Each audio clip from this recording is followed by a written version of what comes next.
കുറച്ച് ചെറിയ ഉള്ളി ഉണ്ടെങ്കിൽ വളരെ പെട്ടെന്ന് കുക്ക് ചെയ്യാതെ ചോറിന് അടിപൊളി കറി ഉണ്ടാക്കാം. വായ്ക്ക് രുചിയില്ലാത്ത സമയത്തും ചോറിന് മറ്റു കറികളൊന്നുമില്ലെങ്കിലും മീൻ കറി നിർബന്ധമുള്ളവർക്ക് മീനില്ലാത്ത സമയത്തുമെല്ലാം ഈ ഒരു കറി ഉണ്ടാക്കുകയാണെങ്കിൽ വളരെ ഇഷ്ടപ്പെടും. ആദ്യം 10-12 ചെറിയ ഉള്ളി പൊടിയായി അരിഞ്ഞെടുക്കാം. ഇനി അതിലേക്ക് ഒരു ചെറിയ നെല്ലിക്ക വലുപ്പത്തിലുള്ള പുളി ചേർക്കാം. ഇനി ആവശ്യത്തിന് ഉപ്പും 1 ടീസ്പൂൺ മുളക് പൊടിയും ചേർക്കാം. മുളക് പൊടി അവരവരുടെ എരിവിനനുസരിച്ച് ചേർത്ത് കൊടുക്കാവുന്നതാണ്. അത്യാവശ്യം എരിവും പുളിയും ഉപ്പും ഉള്ളതാണ് ഈ കറി.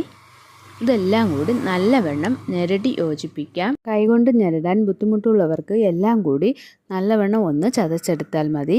ഇതിലേക്ക് വേണമെന്ന് തോന്നുകയാണെങ്കിൽ 1-2 ടേബിൾ സ്പൂൺ വെള്ളം കൂടി ചേർത്ത് കൊടുക്കും. അവസാനം 1-2 ടേബിൾ സ്പൂൺ വെളിച്ചെണ്ണ കൂടി ചേർത്ത് നല്ലവണ്ണം മിക്സ് ചെയ്യാം.